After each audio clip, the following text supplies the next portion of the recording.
साथियों, विभाग द्वारा रोजाना कोई ना कोई अपडेट जारी किया ही जा रहा है, भले वो दीक्षा ऐप से संबंधित हो, यूडाइस से संबंधित हो। और हाल ही में तो मानव संपदा पर भी एक नई अपडेट आई है, जो कि है आपकी सर्विस बुक से संबंधित। यानी मानव संपदा पर जाकर किसी भी कार्य को आप तब तक नहीं कर सकते जब तक आप ऑनलाइन अपनी सर्विस बुक का विवरण वेरीफाई नहीं कर देते। आप जानते भी हैं कि इस समय सर्विस बुक पर करेक्शन और अपडेशन का कार्य लगातार चल रहा है, इसीलिए इस अपडेट को जारी किया गया है। मानव संपदा पर आप तमाम तरह के कार्य करते हैं, कोई भी अवकाश अप्लाई करना, भले वो सीएल हो, एमएल हो या अन्य किसी भी तरह का कोई भी अवकाश आप अप्लाई करते हैं, या फिर दूसरे शब्दों में कहें तो आप एनओसी अप्लाई करते हैं, एरियर अप्लाई करते हैं। सिंपल शब्दों में कहते तो आप अपनी उपस्थिति को भी तब तक लॉक नहीं कर पाएंगे जब तक आप सबसे पहले मानव संपदा पोर्टल पर जाकर अपनी सर्विस बुक के विवरण को ऑनलाइन वेरीफाई या अपडेट नहीं कर देते। इसलिए आज की वीडियो बहुत ही महत्वपूर्ण है, क्योंकि यह कार्य सभी शिक्षकों को अनिवार्य रूप से करना है। और साथ ही यह भी ध्यान रखना है कि अपनी सर्विस बुक को आप गलत वेरीफाई न कर दें, ताकि भविष्य में किसी परेशानी का सामना करना पड़े। और ट्रांसफर लेने के इच्छुक साथी तो इसका विशेष रूप से ध्यान रखें, क्योंकि उनके लिए यह कार्य और भी ज्यादा महत्वपूर्ण हो जाता है। साथ ही भविष्य में मानव संपदा की ऑनलाइन सर्विस बुक ही आपकी पूरी सर्विस में मान्य होगी। इसलिए वीडियो को बहुत ही ध्यान से देखें, समझें, क्योंकि वीडियो बहुत ही इंटरेस्टिंग और ज्ञानवर्धक होने वाली है।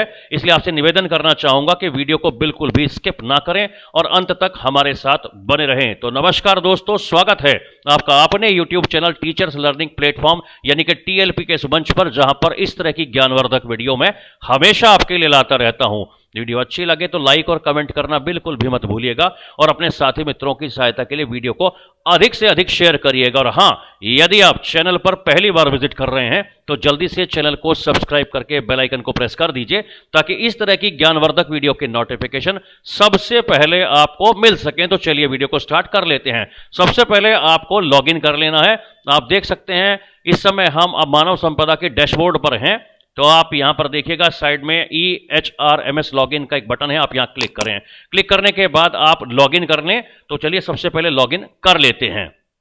अब लॉगिन कर लेने के बाद आप देख सकते हैं कुछ इस तरह का पॉपअप आपके सामने आता है, जहां पर आपको अपनी सर्विस बुक को वेरिफिकेशन में डाल देना है, सर्विस बुक वेरीफाई कर देनी है। आप देख सकते हैं ये पॉपअप लाल कलर में है और यहां पर किसी भी तरह का कोई क्रॉस का ऑप्शन भी आपके सामने नहीं आ रहा है। कहने का मतलब है इस पॉपअप को आप क्लोज भी नहीं कर सकते। तो आप अपने मानव संपदा पोर्टल पर तभी एंटर कर पाएंगे जब तक आप अपनी सर्विस बुक के विवरण को वेरीफाई नहीं कर देते। अब अपनी सर्विस बुक में सभी जानकारियां सबसे पहले आपको चेक करनी होंगी कि कोई भी एंट्री गलत या इनकम्प्लीट तो नहीं है, या आपको कोई भी विवरण ऐड या डिलीट तो नहीं कराना है। इसके लिए आपको सभी एंट्रीज में सेक्शन ए से लेकर सेक्शन एल तक अच्छे से चेक करना होगा। अब सेक्शन ए से सेक्शन एल तक का जो विवरण है वो जब आप सर्विस बुक डाउनलोड कर लेंगे उसमें होता है सेक्शन ए से सेक्शन एल तक का पूरा विवरण। उसे अच्छे से चेक करने के बाद ही आप आगे बढ़ें, वो भी दिए गए पॉपअप में से नीचे जो 3 ऑप्शन हैं उनमें से अपने लिए सही और उचित ऑप्शन का चुनाव करके। इसके लिए सबसे पहले आवश्यक हो जाता है कि आपको अपनी सर्विस बुक डाउनलोड करनी होगी। यदि आप अपनी सर्विस पहले से डाउनलोड कर रखी है तो उसे दोबारा से डाउनलोड करने की आवश्यकता नहीं है। उसे आप पहले हर सेक्शन को ठीक से चेक कर लें और फिर ही आप आगे बढ़ें। अब यदि आपको अपनी सर्विस बुक डाउनलोड करनी है तो वो भी ऑप्शन इसी पेज पर उपलब्ध है। आप यहां देख सकते हैं, यहां पर ई सर्विस बुक का एक ऑप्शन है। सर्विस बुक डाउनलोड करने के लिए आपको सबसे पहले यहां पर क्लिक करना होगा। जैसे आप यहां पर क्लिक करेंगे कुछ देर तक ये सर्विस बुक को डाउनलोड करेगा, और सर्विस बुक डाउनलोड होते ही आपके सामने कुछ इस तरह से पूरे पेज आपके सर्विस बुक के खुल जाएंगे, जिसे आप देख सकते हैं। यहां पर देख सकते हैं सेक्शन ए, मैंने जैसे कि जिक्र किया, इसमें सेक्शन ए से सेक्शन एल तक का जिक्र है। तो प्रत्येक विवरण को आपको ठीक से चेक करते हुए चले जाना है। प्रत्येक सेक्शन को आप ठीक से चेक करेंगे, उसके बाद ही अपने लिए आप उचित विकल्प का चुनाव करेंगे। अब विकल्प का चुनाव करने से पहले ये देख लेते हैं कि इस पॉपअप पर लिखा क्या है। देखिए सबसे ऊपर यहां लिखा है, you will only be able to proceed further after verifying the service details in your e service book. यानी कि आप अपनी ई सेवा पुस्तिका में सेवा विवरण की जांच करने के बाद ही आगे बढ़ सकेंगे। अब यहां पर मैंने जैसे कि कहा कि तीनों ऑप्शन में से एक उचित ऑप्शन आपको चुनना है जब आप अपनी सर्विस बुक के प्रत्येक सेक्शन को ठीक से चेक कर लें। अब यहां पर डिक्लेरेशन में देखिए लिखा है कि मैंने अपनी ई सेवा पुस्तिका में सेवा विवरण देखी और जांच की है और मैं घोषणा करता हूं कि अब तीन चीजें यहां पे आती हैं। पहला अगर ऑप्शन आप चुनते हैं तो लिखा है कि the service details are accurate and complete, यानी सेवा विवरण सही और पूर्ण है। यदि इस केस में आप हैं कि आपने अपनी सर्विस बुक चेक की है और आपका पूरा विवरण सही है और पूरा भी है, तब आप पहले ऑप्शन का चुनाव कर लेंगे।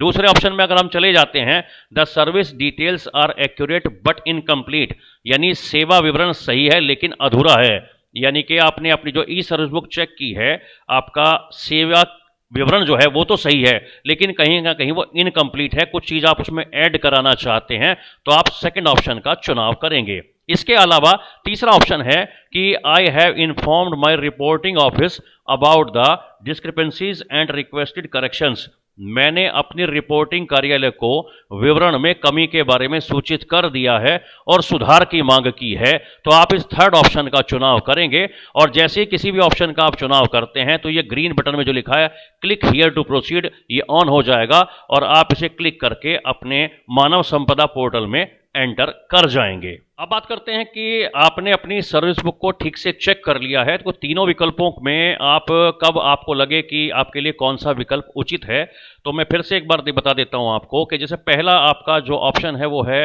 The service details are accurate and complete, सेवा विवरण सही और पूर्ण है। प्राय देखा गया है कि ये बहुत ही कम केस में देखा जाता है कि पूरा विवरण सही है और पूर्ण है। 2 या 3% ही ऐसे हमारे साथी होंगे जिनके बारे में मैं कह सकता हूं कि उनका सेवा विवरण सही या पूर्ण होगा, क्योंकि जिनका रिटायरमेंट होने वाला है शायद उन्होंने ये विवरण अपना टाइम से सही करा लिया हो, तो वो इस ऑप्शन को चुन सकते हैं। अब नेक्स्ट है the service details are accurate but incomplete. ये अक्सर लगभग 9 या 10% तक के केसेस में ऐसा आता है कि सेवा विवरण तो उनका सही है लेकिन कहीं ना कहीं कोई ना कोई उनकी डिटेल्स अधूरी है, जैसे कि फैमिली डिटेल्स लगातार उनकी चेंज होती रहती है। मान लो जब उनकी सर्विस लगी तो वो मैरिड नहीं थे लेकिन शादी उनकी हो गई तो वो अपनी डिटेल्स को ऐड कराना चाहते हैं, तो वो सेकंड ऑप्शन का चुनाव कर सकते हैं। अब थर्ड ऑप्शन की बात करते हैं। मुझे लगता है कि ये लगभग 85-90% केसेस में ये थर्ड ऑप्शन आता है जिसमें लिखा है I have informed my reporting office but about the discrepancies and requested corrections, यानी मैंने अपनी रिपोर्टिंग कार्यालय को विवरण की कमी के बारे में सूचित किया है और सुधार की मांग की है। यहां मैं 3 ऑप्शंस आपके सामने रखना चाहूंगा, इसमें 3 मैं विकल्प देना चाहूंगा जिनके लिए ये थर्ड ऑप्शन चुना जाता है। 3 मैं बातें बोलना चाहूंगा। पहला यह है कि देखिए, यदि करेक्शन के लिए आपने बीआरसी पर फॉर्म जमा कर दिया है, ऑनलाइन किया हो या ऑफलाइन किया हो, और उस पर कोई कार्य नहीं हुआ है, तब आप थर्ड ऑप्शन का चुनाव करें।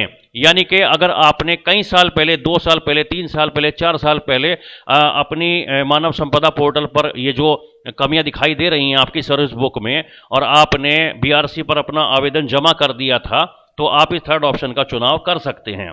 दूसरी बात, मैं थर्ड ऑप्शन के बारे में ये बताना चाहूँगा कि यदि पहले से आपसे कोई करेक्शन नहीं कराया है और कभी कार्यालय को करेक्शन के लिए सूचित भी नहीं किया है, तो उस केस में भी आप थर्ड विकल्प का चुनाव तभी करेंगे। जैसे आप इसे चुनते हैं तो आप अपना करेक्शन ऑनलाइन या ऑफलाइन अप्लाई कर दें, अपने बीआरसी कार्यालय पर एक रिक्वेस्ट डालते हुए लिखित में एप्लीकेशन सबमिट कर दें। यानी अभी तक आपने कोई भी करेक्शन नहीं कराया है और कराना चाहते हैं, तो इस ऑप्शन का चुनाव करके आगे बढ़ जाएं और तत्काल अपना एप्लीकेशन जो है अपने बीआरसी पर आप जमा कर दें। अब बात करते हैं सबसे इंपॉर्टेंट की, यदि आपने पहले करेक्शन करा लिया है और फिर से करेक्शन आपको कराना है, तो उस केस में आपको क्या करना है? करेक्शन आपने करा लिया, फिर से कराना है, तो थर्ड ऑप्शन का चुनाव आप कर लेंगे और आगे बढ़ जाएंगे और तुरंत एक लिखित में एप्लीकेशन लेते हुए अपने बीआरसी पर जमा कर देंगे, या फिर ऑनलाइन तत्काल इसे अप्लाई कर दें ताकि समय से आपका कार्य पूर्ण हो सके। तो इन तीनों ऑप्शंस में से जो भी आपके लिए बेटर होगा उस ऑप्शन का चुनाव आप कर सकते हैं।